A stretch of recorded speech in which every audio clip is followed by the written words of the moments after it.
Richard Bruce Cheney forged an identity as a no-nonsense, loyal gatekeeper for George W. Bush, through whom access and influence flowed. I picked him because he's strong, he's steady, and he gets the job done. Cheney was a seasoned Washington insider long before becoming vice president. He began his public service career in the Nixon administration and then became chief of staff for President Gerald Ford. In 1978, Cheney was elected to Congress from his home state of Wyoming. He spent a decade there until the first President Bush asked him to serve as Secretary of Defense. After President Bush lost re-election, Cheney became head of the oil services giant Halliburton. It was a job that kept him steeped in foreign policy, and later the job became a lightning rod for his critics.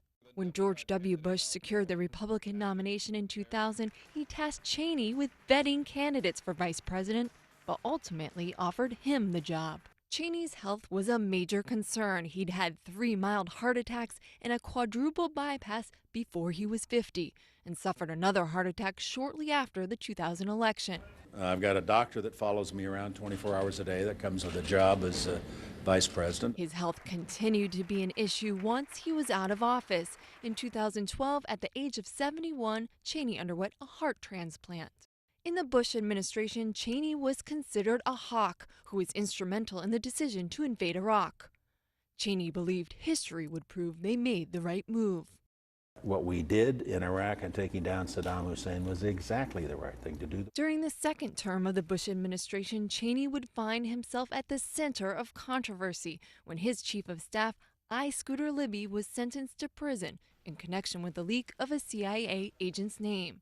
The president commuted Libby's sentence but did not pardon him, a move sought by some conservatives. Late in his career, Cheney admitted he differed from many in his party on the issue of gay marriage. As many of you know, one of my daughters is gay. I think people ought to be free to enter into any kind of union they wish. In his 2011 memoir, Cheney accused Secretary of State Colin Powell of seeking to undermine President Bush by expressing doubts about the Iraq War.